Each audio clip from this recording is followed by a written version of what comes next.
여러분께서 오늘 본문 사도행전 19장 1절 말씀에 보시면 두 가지 지명이 나와 있습니다. 고린도 그리고 에베소라고 하는 지명이 나와 있습니다. 오늘 사도행전 19장에 기록된 이 말씀은 우리가 잘 아는 그 에베소 교회, 그래서 그 소아시아 그 7교회 가운데 아주 유명한 그런 교회죠. 그 에베소 교회에게 관한 그런 말씀이죠. 여러분께서 잘 아시다시피 요한계시록에서 보면 에베소 교회에 성령님께서 말씀하시기를 너희들은 첫사랑을 회복하라 그래서 그 첫사랑이라고 하는 것이 뭐냐? 아이고 뭐 서로 그냥 우리가 사랑하고 잘 지내고 서로 우리가 다른 사람들 도와주고 서로 걱정해주고 위로해주고 하는 그 첫사랑, 그것도 표현적으로 말하면 맞는데요. 그런 어떤 사랑이 나타나는데요. 첫사랑이라고 할 때 바로 오늘 사도행전 19장에 일어난 이 사건을 중심해서 사도 바울이 첫사랑을 회복해라. 그래서 성령 하나님께서 첫사랑을 회복해라. 성령님께서 너희들에게 강하게 임했던 그 성령 하나님의 숨결을 첫사랑이라고 하는데, 그래서 성령의 숨결, 그 아가페, 그 아하브, 그래서 그것을 너희들이 회복을 해라. 성령의 숨결을 그래서 그 아가브라 그렇게 이야기합니다. 그 아가브, to breathe roughly, 아주 그 거칠게 강하게 숨쉬는 그 성령의 숨결을 너희들이 다시 회복해라 하는 그런 어떤 말씀이죠. 그래서 오늘 저는 여러분들에게 이 사도행전 오늘 본문 말씀에서 성령 하나님께서 임하실 때에 그 나타나는 그런 현상들이 뭐냐 도대체.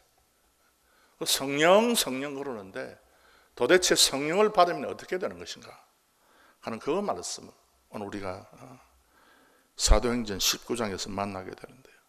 성령이 임하심으로 라고 하는 제목을 가지고 여러분들에게 말씀을 전가하도록 하겠습니다. 성부 하나님은요, 이 세상에서 나타나는 모든 사건, 뭐 사람이 태어나고 죽고 바람이 불고 바람이 그치고 비가 내리고 그치고 어떤 나라가 흥하고 망하고 이 세상의 모든 것을 미리 계획하고 미리 그것을 예정을 했습니다. 이 성부 하나님의 일입니다. 성자 예수님은 이와 같은 하나님의 그 영원무궁하고 보이지 않고 절대적이고 그리고 초월적인 이 하나님의 뜻을 이 말씀이라고 하는 수단을 통해서 우리에게 나타내 보여주는 일을 합니다. 그리고 이 구원이 뭔가 하는 이 구원에 대해서 실제적으로 구원을 완성시키는 분이 바로 이 성자 예수님의 일입니다. 그래서 예수님을 말씀이라고 그랬습니다. 태초에 말씀이 계시니라 그랬습니다. 말씀이 육신이 되어 우리 가운데 거하심에 하나님의 진리와 은혜가 충만하다 그랬습니다. 그러면 성령은 무슨 일을 하는 것인가? 성령님은 성부의 결정과 예정에 따라서, 그리고 예수님께서 이와 같은 예정과 결정을 말씀 가운데서 나타내준 그것을 우리 성령님은 각 사람에게 적용시키는 일을 하는 분이 바로 이 성령입니다. 그래서 우리는 직접적으로 성령 하나님의 그 일에 영향을 받고 있습니다. 우리 성령 하나님은요, 사역이 크게 나오는 두 가지입니다. 하나는 일반적 사역이다 그래가지고 이 세상에 믿지 않는 사람, 믿는 사람 전체의 사람을, 전체의 만물을 운행하고 그 만물에 영향을 주는 그런 어떤 일을 하는 직접적인 사역이죠. 그래서 이 세상에 바람을 주관하고 사람의 호흡을 주관하고, 사람의 호흡도 바람 아닙니까? 우리의 폐 속에 바람이 들어갔다가 나왔다가 하는 그것을 성령 하나님께서 주장한다는 거죠. 그래서 성령님은 루아흐인데 이 루아흐는 성령, 스피릿이라고 이야기도 하고 윈드다, 바람이다 그렇게 이야기하죠. 우리의 폐 속에 성령의 바람이 들락거릴 때에 우리가 생명이 있는 겁니다. 그것이 끊기면요, 우리는 더 이상 살지 못하는 것입니다. 그리고 인간의 만사를 주관하는 분이 성령님이다 그랬습니다. 우리에게 일어나는 모든 사건, 우리가 뭐 어디에 가고 아니면 집에 머물러 있고 교회 나가고 또 교회 안 나가고 하는 이 모든 것은 전부 다 성령 하나님께서 그렇게 만드시는 거다. 그렇게 성경은 우리에게 가르치고 있습니다. 욥이 여러 가지 시험을 많이 받을 때에 그 시험이 바로 하나님에 의한 것이다 그랬어요. 그래서 성경 보면은 성령님에 의해서 좋은 일, 나쁜 일을 성도들은 경험하게 되는데 하나님의 택한 백성은 좋고 나쁜 그 모든 일을 통해서 하나님에게 더욱 가까이 나아가는 존재가 선택의 사람이고 여러 가지 일들을 통해서 하나님과 점점 멀어지는 사람이 바로 그 사람들이 유기된 사람이다. 그렇게 성경은 가르치고 있습니다. 그래서 세상의 모든 것을 성령님이 주관하고 다스린다 그랬는데 심지어 성령님은 이 구원의 사역도 절대적으로 성령님께서 주관하고 계신다고 하는 것을 우리가 발견하게 됩니다. 그래서 이 세상 전체에 관한 성령님의 사역을 일반적 성령의 사역이다, 성령의 활동이다 그러고요. 특별히 이제 구원에 관해서 또 하나님께서 성령을 통해서 역사하시죠. 그것을 성령의 구속적 사역이다 그렇게 이야기합니다. 그래서 어떤 사람이 믿고 안 믿고 하는 것이 바로 성령 하나님에 달린 것이다. 성경은 이야기하고 있습니다. 성령님은 복음의 길을 막기도 하고 트기도 합니다. 로마서 1장 13절에 사도 바울이 로마에 있는 사람들에게 복음을 전하기를 너무 간절히 원했지만은 그럼에도 불구하고 성령 하나님께서 그 길을 막아버렸다 그랬습니다. 성령 하나님께서 길을 막으면 복음 사역 자체가 안 되는 것입니다. 중국이 한 20년 전부터 선교사를 조금씩 받아들여 가지고 교회가 생기고 교회가 활동하도록 어느 정도 하는 것 같더니 최근에는 완전히 복음의 문을 걸어 닫고 선교사를 내쫓는 그런 어떤 정책을 시행하고 있죠. 중국 정부가 그랬다? 물론 중국 정부가 그랬습니다만은 성리적으로 보면 성령 하나님께서 중국으로 향하는 복음의 길을 막아버린 겁니다.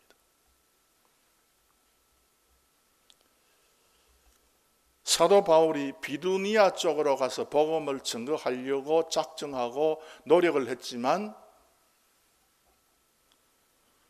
사도행전 16장 7절 말씀에 무시야 앞에 이르러 비두니아로 가고자 애쓰되 예수의 영이 허락하지 아니하시는지라.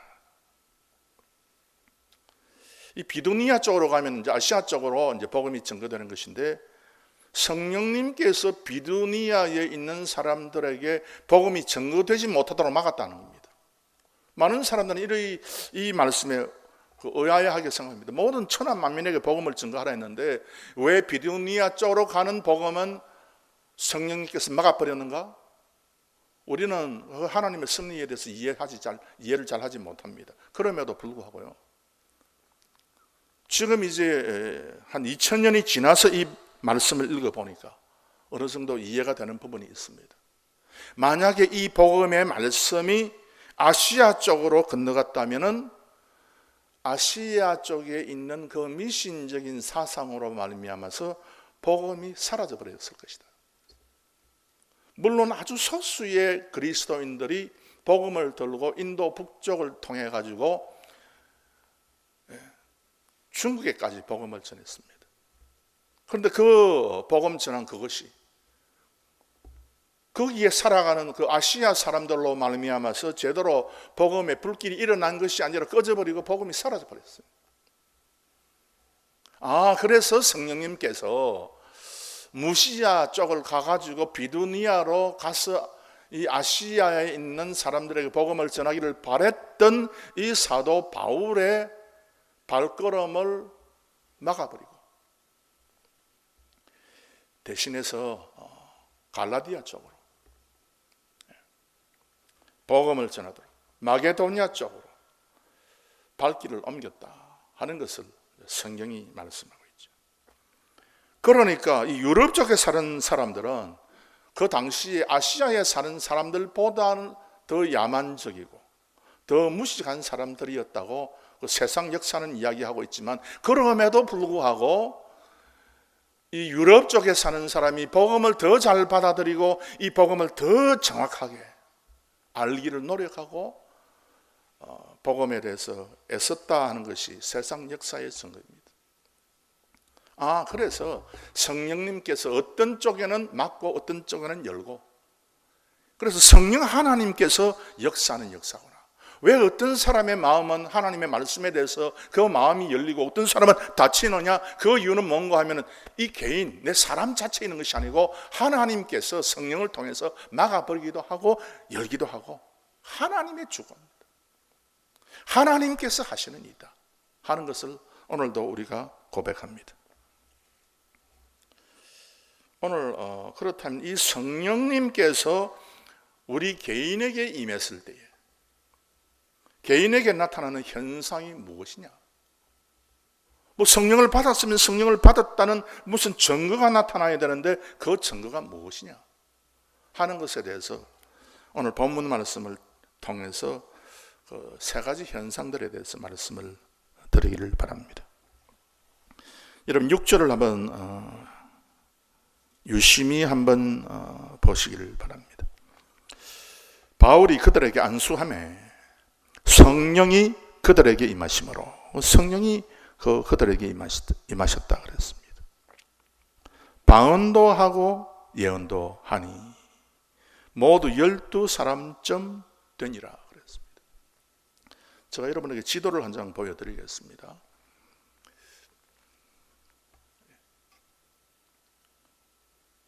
앞에 불을 좀 꺼주시고요.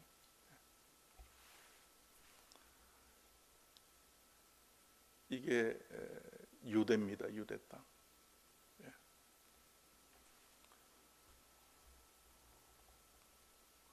위로 올라가면은 여기가 시리아가 있고요. 다메섹은 이 정도 있었죠. 이 위가 안디옥입니다. 안디옥 교회가 형성되고 안디옥 교회에서 이제 처음 선교의 사역이 시작되고요.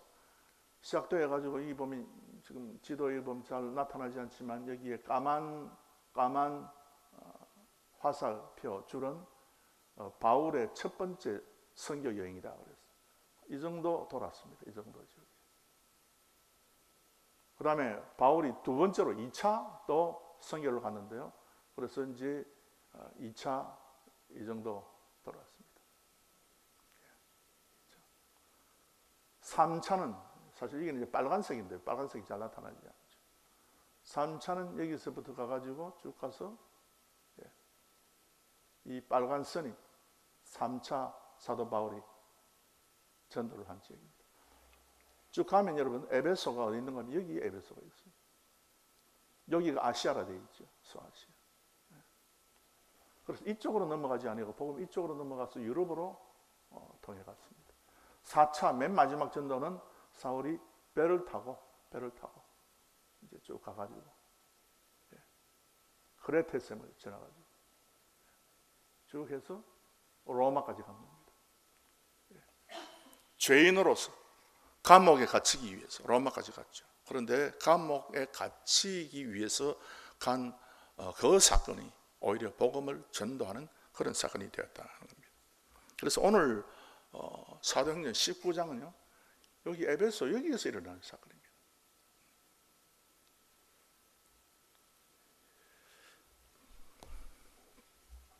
이 에베소, 그래서 이제 사도행전 19장에 있는 말씀, 그리고 에베소서 뒤에 요한계시록에 나오는 그 요한계시록 2장 3장에 나오는 그 소아시아 7교회 초대교회 그 가운데 에베소 교회 보내는 성령의 말씀, 이것을 종합해 볼 때에 이 에베소 교회에서, 이 에베소 지역에서 사도 바울이 복음을 전할 때 어떤 일이 일어나는가 하는 것을 오늘 우리가 살펴보게 되는 것입니다. 성령이 임할 때에 성령이 그들에게 임하심으로 방언도 하고 예언도 했다고 그랬습니다. 그래서 성령이 임할 때 사람들이 방언을 했다, 그 이야기를 하고 있습니다. 많은 사람들이 그래서 성령이 임할 때에 방언의 역사가 일어난다 하는 것을 알고 있죠. 그래서 사도행전 2장에 보면 초대 교회의 성도들이 성령을 받았을 때 방언을 했다 그랬습니다. 사도행전 2장 4절에 저희가 다 성령의 충만함을 받고 성령의 말하게 하심을 따라 다른 방언으로 말하기를 시작하니라 그랬습니다.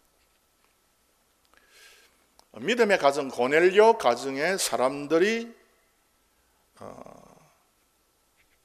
방언으로 말했다 그랬습니다. 이는 방언으로 말하며 하나님 높임을 들음이라. 이에 베드로가 가로되 이 사람들이, 고넬료 가정의 사람들이 우리와 같이 성령을 받았으니, 왜 방언을 하니까 성령을 받았다 하는 것을 이제 증거받은 것이죠. 누가 능히 물로 세례줌을 금하리요 하고. 오늘 그 성경 본문에 성령이 그들에게 임하심으로 그들이 방언을 했다 그랬습니다.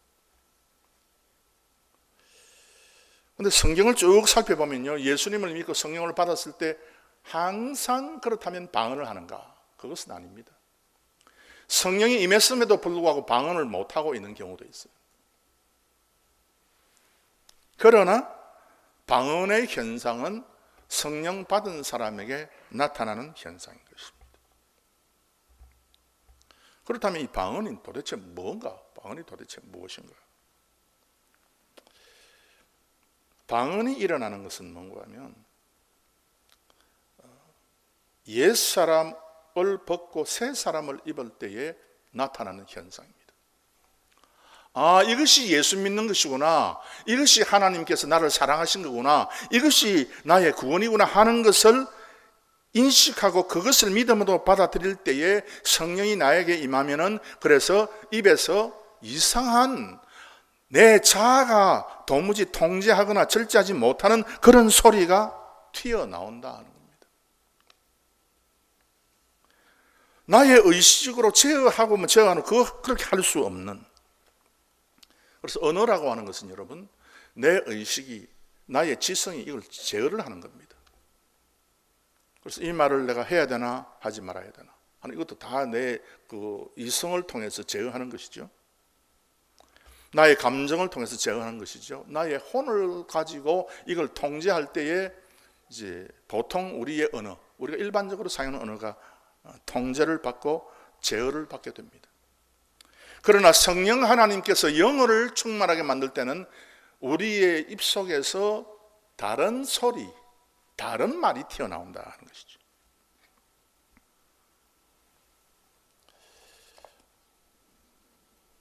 그래서 우리가 알거니와 우리 옛사람이 예수와 함께 십자가에 못 박힌 것은 죄의 몸이 멸하여 다시는 우리가 죄에게 종노릇하지 아니하려 함이니. 그래서 방언이라고 하는 것은 모름지기, 완전히 어떤 사람이 옛사람에서 새 사람으로 거듭났을 때 생기는 현상이다 하는 것입니다. 그래서 이런 어떤 상태가 되면요, 하나님과 사람의 그 영이 합일의 상태에 이르기 때문에, 즉 성령 하나님께서 이 사람을 강하게 지배하기 때문에 그 사람의 입에서 다른 사람이 어떨 때는 알 수 있는, 어떨 때는 전혀 알 수 없는 그런 소리들이 튀어나오게 되는 것입니다. 그런데 그 사람의 상태는 어떻게 되느냐? 하나님에 대한 철저한 사랑과 사모함이 그 영에 깃들이게 됩니다. 그러면서 이제 어떤 소리들이 이제 튀어나오게 되는 것이죠. 그렇다면 어떤 사람들이 방언으로 기도하거나 방언을 할 때에 저 사람이 하는 방언이 진짜인가 아닌가 하는 그 구별의 방법이 있습니다. 어떤 방언은요, 불쾌한 소리가 납니다. 귀신 소리가 나는 것이 있습니다. 전설 따라 그러니까 뭐 37입니까? 그런 게 있지 않습니까? 그거 보면은 그 뭐 귀신이 나타날 때 들리는 그런 소리 있잖아요. 그런 소리가 들려가지고 다른 사람의 기도를 방해하거나 다른 사람의 그 어떤 영적인 그런 길을 손상하는 그런 어떤 소리들이 있습니다.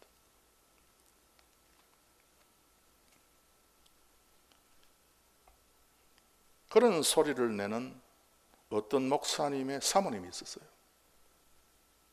엄청 이제 그 기도할 때 들어보면 불쾌한 소리가 나는 거죠. 요즘 이야기 들어보면 그 교회에 새벽기도 나가는 사람이 점점 줄어들어서 거의 없다. 왜? 그 사모가 앞에 앉아가지고 이상한 소리를 내는데 등골이 오싹한 소리야. 그런 어떤 것. 그리고 어떤 사람은 이야기하기를 혀를 입 밖으로 내어가지고 내는 소리, 그거는 귀신이 주는 방언이다. 혀를 입안에서 굴리면서 내는 소리는 하나님께서 주는 무슨 소리다. 이런 것을 가지고 저 방언이 하나님께서 주신 것인가 아닌가 하는 것을 구별하는 그런 사람들이 많습니다. 그것 아니고요. 우리는 방언을 받은 그 사람을 통해 볼 때에 열매로 구별을 합니다. 과연 그 사람의 그 삶이 진짜 하나님을 사랑하는 그런 어떤 마음으로 충만되어 있는가 아닌가 하는 그것을 보면은 저 사람이 내는 소리가 엉터리다 아니다 하는 것을 우리가 알 수 있죠. 그래서 이상한 종교에서도 방언으로 기도하는데 그 이상한 종교의 잘못된 그런 어떤 신앙생활을 보면서 우리는 그런 사람들이 내는 소리가 이거 귀신의 소리다 하는 것을 우리가 알게 됩니다. 그런데 성경을 좀 더 정확하게 보면요, 방언에도 종류가 있습니다. 두 가지입니다. 첫 번째는 사람에게 방언하는 그런 방언이 있습니다.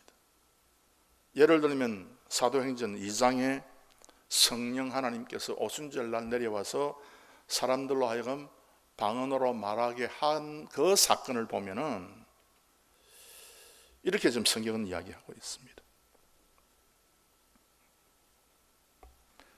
저희가 다 성령의 충만함을 받고 성령이 말하게 하심을 따라 다른 방언으로 말하기를 시작하니라. 그때에 경건한 유대인이 천하 각국으로부터 와서 예루살렘에 우거하더니 이 소리가 나매 큰 무리가 모여 각각 자기의 방언으로 제자들의 말하는 것을 듣고 소동하여 다 놀라 기이히 여겨 이르되 일어났어요. 그 사도행전 그 2장 4절에서 7절 말씀이거든요. 그래서 사도들이 지금 무언가 소리를 내는데 그 소리를 들어보니까 각각 자기의 방언으로 제자들의 말하는 것을 들었다 그랬습니다. 그래서 이와 같은 방언은 이건 사람이 알아듣는 방언입니다.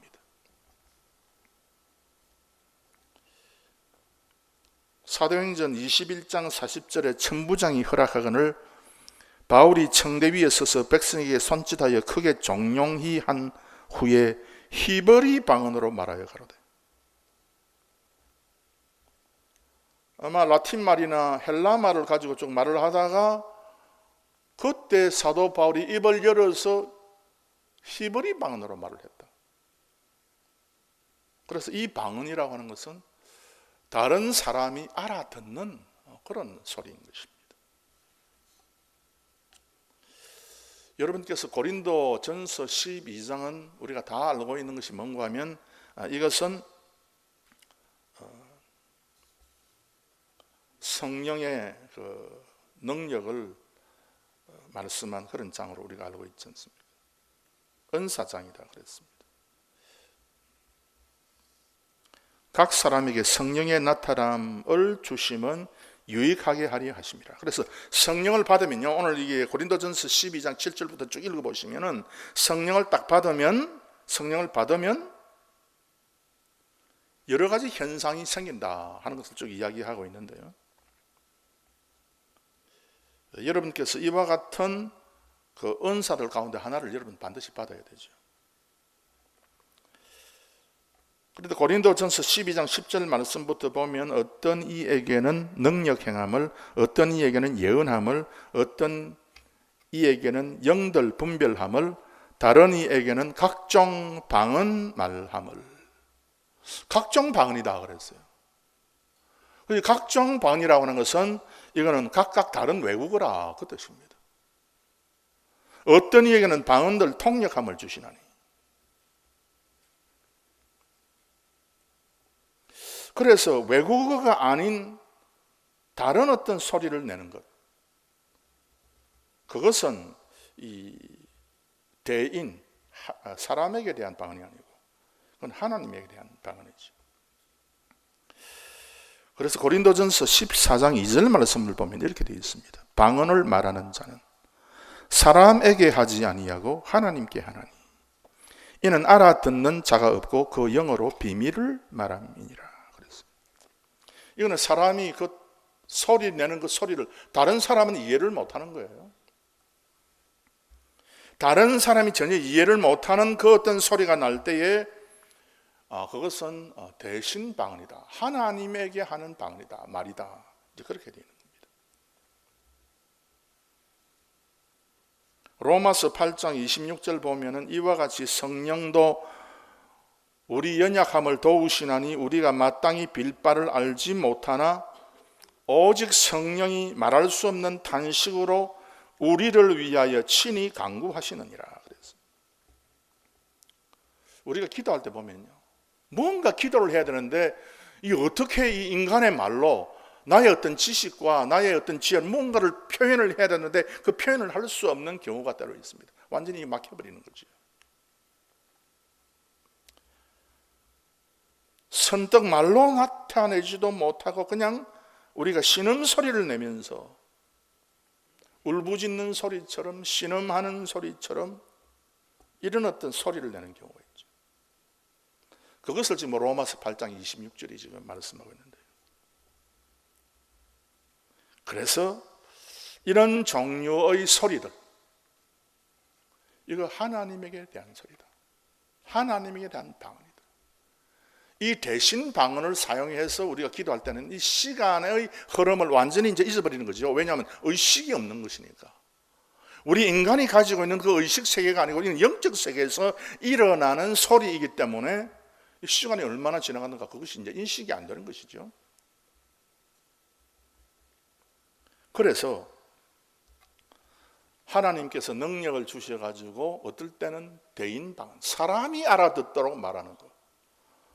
내가 예를 들어서 아프리카에 가서 복음을 전하는데 이 사람들은 영어를 모르고 그리고 나는 이 사람들의 말을 모르고 그런데 선교사가 처음 가서 갑자기 설교하라 그래서 설교단에 서는데 무언가 그냥 자기가 그냥 휘둘러서 이야기를 하는데 앉아있는 사람이 전부 다 아멘하고 할렐루야. 그런 경우가 나타나죠. 지금도 그런 어떤 경우가 나타납니다. 이 사람은 지금 대인 방언의 능력을 받은 거예요. 대신 방언, 이 대신 방언은요, 성경에도 분명히 나와 있지만 대인 방언을 이야기할 때는 통역이 붙더라.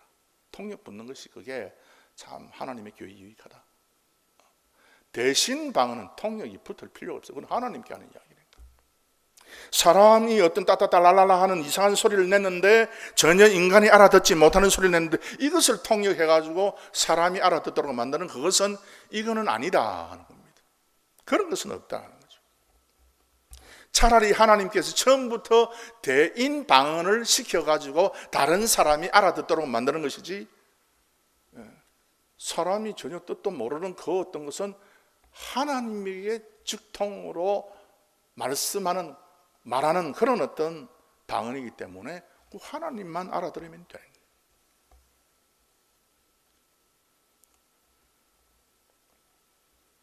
그래서 사도 바울은 결론적으로 내가 만일 방언으로 기도하면 나의 영이 기도하거니와 영으로 기도하는 거예요. 나의 마음은 열매를 맺지 못하리라. 그래서 자기 의식의 상태와 영의 상태가 다른 것인데, 어떨 때는 우리의 의식을 가지고 기도한다, 어떨 때는 우리가 영으로 기도한다. 그래서 영으로 기도하는 이와 같은 시간들이 성령 하나님께서 때로 임해서 역사하는 그 역사의 표현이다, 현상이다 하는 겁니다. 그래서 여러분께서 혹시 방언을 하시면요, 방언을 살려서 여러분께서 기도해야 됩니다. 그러면 어떻게 할꼬? 고린도전서 14장 15절 말씀에 내가 영어로 기도하고 내 마음으로 기도하며 내가 영어로 찬미하고 또 마음으로 찬미하리라. 그래서 영적인 그 현상 가운데 이제 방언에 관한 말씀인데요. 그래서 참 이 방언이 성령의 사역과 역사 가운데서 아주 중요하다 하는 것을 우리가 발견하게 됩니다. 그 다음 두 번째는요, 오늘 우리가 읽었던 그 말씀대로 그들에게, 성령이 그들에게 임하심으로 방언도 하고 예언도 하니 되어 있어요. 말세에 예언의 능력이 나타나고 젊은 이들이 환상을 보고 늙은이들이 꿈을 꾼다. 요엘서에 그렇게 말씀하고 있습니다. 예언이 뭐냐? 그래서 예언을 하는 사람이 많지 않습니까? 보통 우리 주위에서도 어떤 사람이 무슨 예언을 한다, 그런 이야기를 우리가 한 번씩 듣지 않습니까? 이 예언은 뭔고 하면 나바라고 하는 히브리 단어입니다. 예언입니다.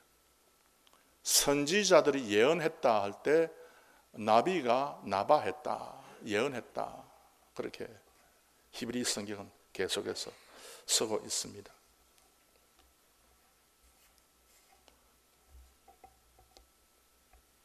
그럼 이 나바라고 하는 뜻이 뭐냐? To pour forth입니다. 쏟아내 붓는다 하는 것입니다. 그리고 to reveal or declare the word of God. 하나님의 말씀을 reveal, 드러내고, declare, 선포하는 것이다. 그래서 예언이라고 하는 것은 반드시 하나님의 말씀과 결부되어 있다 하는 것을 이 나바라고 하는 단어, 그 단어가 정확하게 우리에게 이야기하고 있습니다. 예후가 아합에 대해서 예언을 했습니다. 열왕기하 9장 25절에 있는 말씀인데요.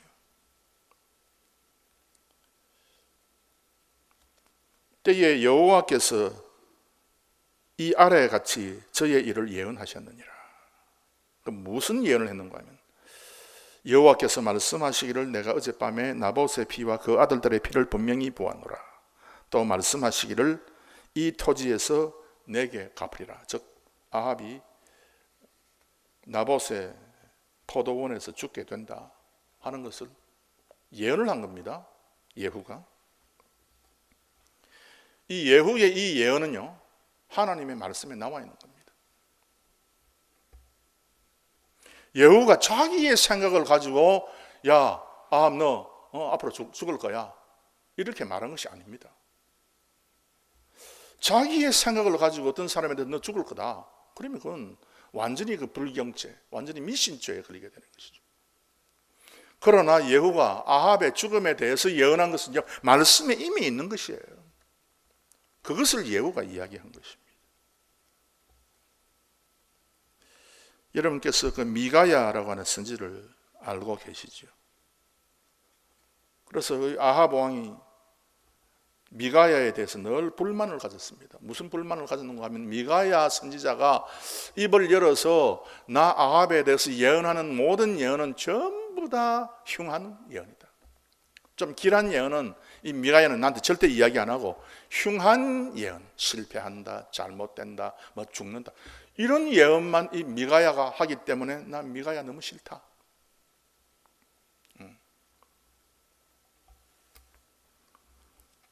역대기하 18장 7절에 저는 내게 대하여 길한 예언은 하지 아니하고 항상 흉한 일만 예언하기로 내가 저를 미워하나이다. 그래서 여러분, 미가야가 무엇 때문에 흉한 예언만 예언했을까요? 성경에 그래 돼 있다. 성경에 우상 숭배를 하는 자는 결국 나중에 실패하고 망하고 만다. 성경에 그래 돼 있기 때문에 그 성경을 가지고 그걸 그대로 이야기한 거예요. 너가 바알과 아세라 선지자를 그렇게 잘 살려주고 보호하고 너도 그렇게 바알과 아세라를 섬기니까 너는 반드시 잘못된다. 그 이야기를 미가야가 한 거예요.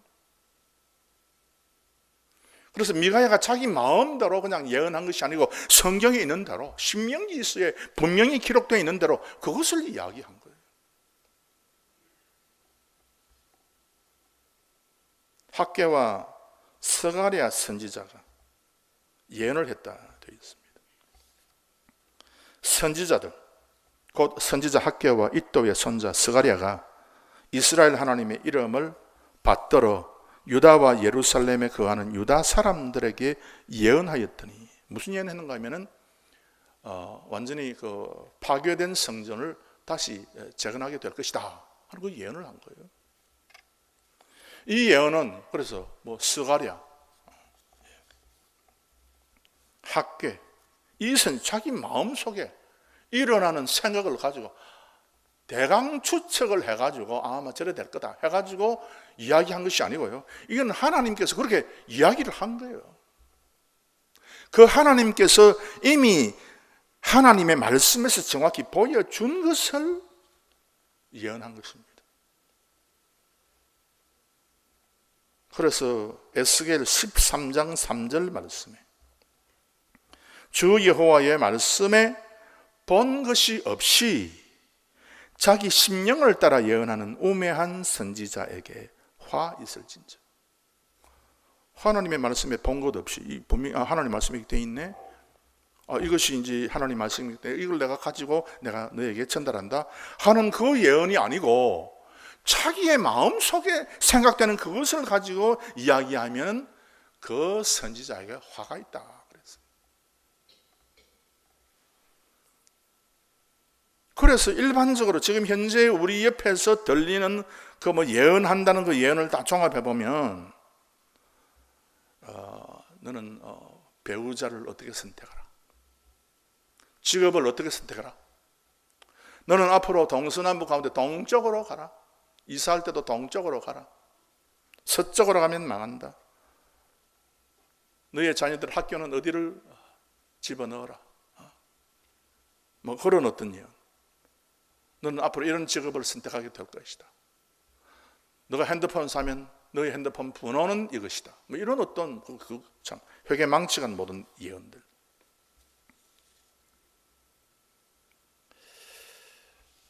그런데 성경은 뭐라고 이야기하고 있는 거예요? 전도서 8장 7절 말씀에 사람이 장래 일을 알지 못하느니 장래 일을 가르칠 자가 누구이랴? 아무도 없다는 거예요. 그 다음에 신명기 18장 10절 말씀에 복술자나 길흉을 말하는 자나 무당이나 지는 자나 신접자나 박수나 초혼자를 너희 중에 용납하지 말라. 죽이라 그랬어요. 그래서 사람이 이 세상을 살면서 더 잘되고 더 안되고 하는 그 모든 것은 하나님의 말씀에 따라서 자기가 결정하는 거예요. 선지자들이 결정하는 거예요. 그런데 이것을 미리 땡겨가지고 잘될까 못될까 길흉을 이야기하고 그것을 알기를 바라는 것은 그건 믿음이 아니다는 것입니다. 나의 미래에 좋은 일이 생길지 나쁜 일이 생길지 그것은 우리가 믿음으로 평가하고 하나님께 맡기라 그 뜻입니다. 그렇지 않고 미리 땡겨가지고 내가 어떻게 되기를 내가 원하는가, 그것을 관심 있게 들여다보면 그것은 참 믿는 자의 자세가 아니다 하는 것입니다. 그래서 구약시대나 신약시대 초기 사람들 보면요, 성경이 없었어요. 성경은 아주 그 방대한 양으로 되어 있기 때문에 그 성경 66권을 다 들고 다닌다는 것은 아주 불가능한 일이었습니다. 성경이 있다 해도 단편식이 있었죠. 그런데 어떤 사람이 어떤 예언을 하면은 그 예언이 하나님의 말씀의 전체와, 기록된 하나님의 말씀 전체와 일맥상통할 때 그건 진짜 예언이에요. 그 예언과 다르면은 이제 바로 거짓 선지자가 되는 것입니다. 예레미야 14장 14절에 여호와께서 내게 이르시되 선지자들이 내 이름으로 거짓 예언을 하도다. 나는 그들을 보내지 아니하였고 그들에게 명하거나 이르지 아니하였거늘 그들이 거짓 계시와 복술과 허탄한 것과 자기 마음의 속임으로 너희에게 예언하였도다.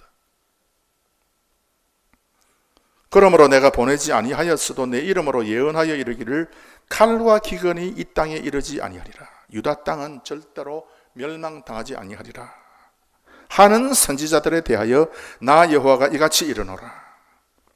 그 선지자들은 칼과 기근에 멸망할 것이요.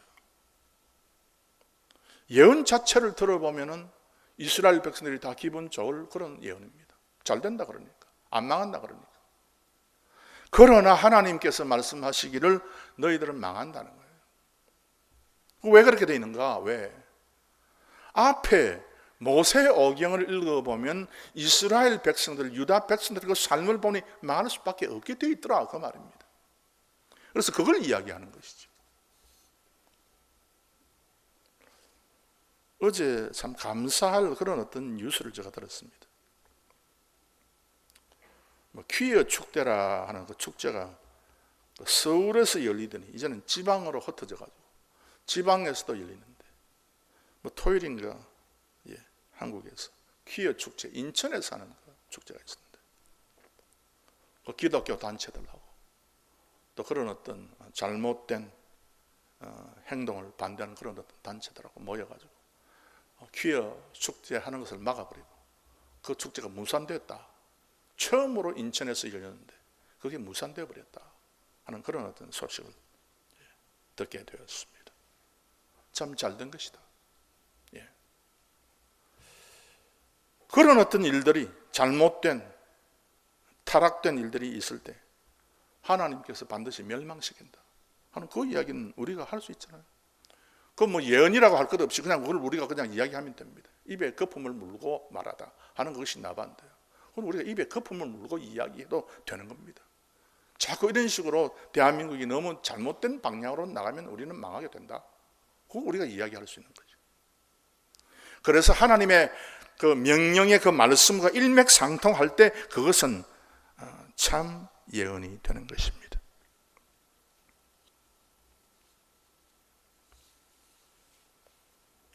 그 다음에 마지막 세 번째, 그 성령이 임할 때 이제 어떻게 되는 것인가?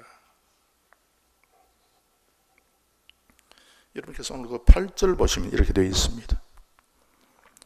바울이 회당에 들어가 석 달 동안을 담대히 하나님 나라에 대하여 광론하며 권면하되 12사람쯤 되는데 모인 사람들이 그 에베소에 처음 그 전도를 했을 때에 그 사람들이 성령을 받아가지고 방언도 하고 예언을 했는데 그래서 그 예언하는 그 사람, 방언한 사람들을 중심으로 해서 회당에서 석 달 동안 사도 바울이 하나님의 나라에 대해서 강론을 했다는 겁니다. 그리고 마지막 그 10절에 보면 이같이 2해 동안을 강론하매 아시아에 사는 자는 유대인이나 헬라인이나 다 주의 말씀을 듣더라. 그래서 성령 받은 자의 세 번째 현상이 뭔가 하면은 강론을 나누는 것이고 그리고 성경을 독파하는 것입니다. 이거 강론하는 것을 히브리 말로 미드라시라 그러는데요. 이 미드라시는 특별한 어떤 뜻을 가지고 있는 단어입니다. 미드라시는 그래서 뭔가 하면 성경을 독파해서 여기저기 있는 모든 진리들을 하나로 묶고 조직하고 그 원리를 파악하는 행위를 미드라시다. 이 미드라시는 다라시라고 하는 단어에서부터 왔는데 도리깨질을 하는 겁니다. 성경을 가지고 이제는 성령 충만 받은 자 12사람쯤 되는 사람이 모여가지고, 그리고 다른 사람도 모여가지고 성경에 대해서 그 알곡을, 성경의 그 알곡을 빼내기 위해서 이제는 도리깨질을 시작했다. 그래서 사도 바울이 석 달 하고 그것도 모자라서 2년 동안을 했다. 그것 때문에 에베소 교회가 세워졌다. 그 이야기를 지금 하고 있는 것입니다. 그래서 이 다라시라고 하는 것은 뭔가 하면 여러 번 이해가 될 때까지, 통달할 때까지 책을 읽어서 그 책의 흐름과 그 내용과 그 조직과 그 원리와 원칙을 발견하는 그런 거다. 즉 박사 논문을 쓰기 위해서 계속해서 성경뿐만 아니라 여러 가지 학자들의 책을 읽고 또 읽어가지고 그 조직과 그 흐름과 그 원리와 그 체계를 분석하고 평가해서 정확하게 알아내는 그와 같은 행위가 바로 다라시다. 그런 식으로 사도 바울이 여러 군데에서, 특별히 이제 이 에베소에서 그 회당에 모여가지고 이와 같은 성경 강론을 했다는 겁니다. 그리고 성령 충만 받은 사람은 그 강론에 참여해서 도대체 성경이 어떻게 흘러가는가, 그 조직이 무언가, 그 원리가 무언가 하는 것을 알기를 원했다는 겁니다. 성령 충만을 받았는데 이제 이와 같은 하나님의 말씀의 강론, 그 미드라시, 다라시, 이와 같은 계속해서 따라오는, 즉 방언과 예언과 강론, 미드라시, 이게 없으면은 그 사람은 진짜 그 성령의 지배를 받고 있는 사람이 아니다 하는 겁니다. 예를 한 개 들어볼까요, 여러분? 사울 왕이에요, 여러분. 이 성령의 충만을 받았습니다.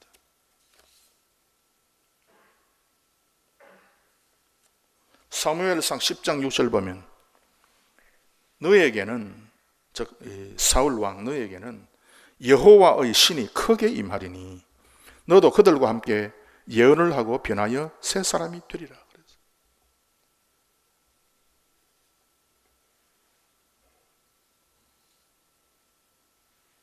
그런데도 사울은 믿음에서 떨어져 버렸습니다.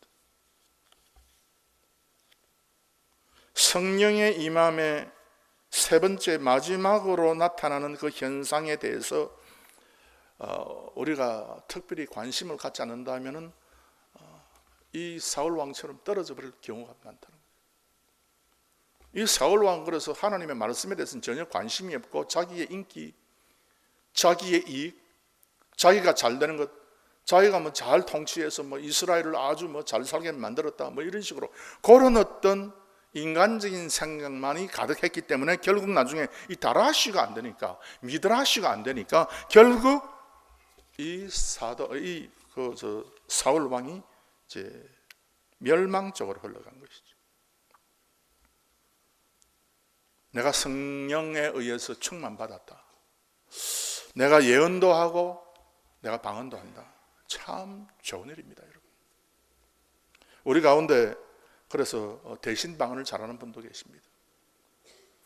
우리는 그와 같은 성도들의 그 은사에 대해서 우리는 감사하게 생각을 해야 됩니다. 그것이 그분들에게 있어서 능력이 됩니다. 또 어떤 경우는 우리에게 대인 방언의 능력이 나타날 수도 있습니다. 전혀 모르고 있었던 언어인데 입을 열고 이야기하다 보니까 그 나라 사람이 알아듣고 하나님의 복음을 받는 그런 어떤 방언이 있습니다. 그것이 역사입니다.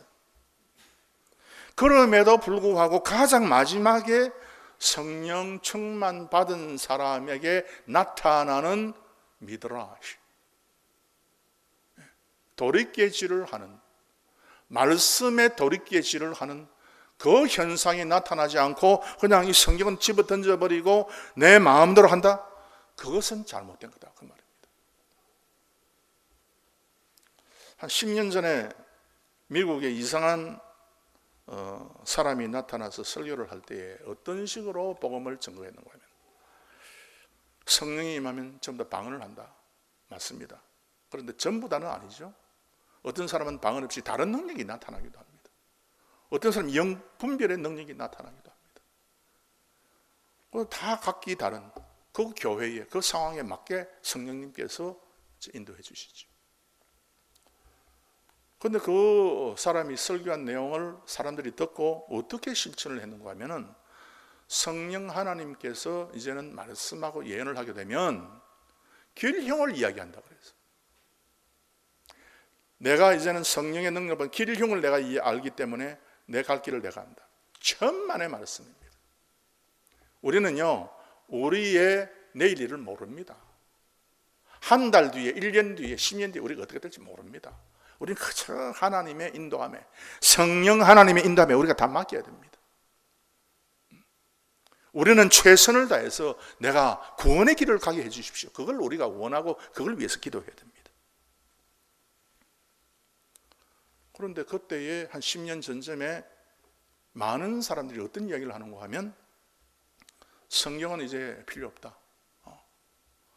성경은 이거는 필요 없다. 왜? 우리가 기도하면 하나님께서 예언을 통해서 우리에게 길을 보여주시는데 무슨 성경이냐. 즉 그것이 바로 악령이다, 그 뜻입니다. 악한 영에 의해서 방언도 하고 예언도 한다, 그 뜻이죠. 왜? 뭐가 없기 때문에? 미드라슈가 없기 때문에. 미드라슈가 없는데, 즉 성경을 읽고 그것을 분석하고 그것을 더 깊이 알기를 바라는 그런 심정이 없는데, 내가 뭐 방언도 하고 예언도 하니까 내가 무슨 영적으로 대단한 사람인 것처럼 착각하는 그런 사람들이 많이 있습니다. 요즘은 좀 그런 사람 좀 줄어들고 있죠. 사실은 뭐 해보니까 안 되니까. 그러나 시대마다 그런 사람들이 많이 생겼습니다. 그러나 오늘 사도행전 19장에서 나타나는 현상들, 첫째, 방언의 능력이 나타난다. 여러분 기도할 때, 어떨 때는 여러분 기도를 들어보면 신음하는 기도가 있잖아요. 고통스러운 그런 기도가 있잖아요. 알지 못하는 소리들이 있잖아요. 시간이 얼마나 흘러간지 모르지만 그런 어떤 기도를 하면서 하나님께 울부짖는 그런 사람들이 있어요. 아무도 모릅니다. 자기의 영과 하나님의 영만 교통하는 그런 어떤 기도죠. 그런 역사들이 일어납니다. 어떨 때는 우리가 복음을 증거할 때 다른 사람이 알아듣는 그런 어떤 이야기를 우리 모르게 우리가 하게 되기도 합니다. 그 다음에 예언입니다.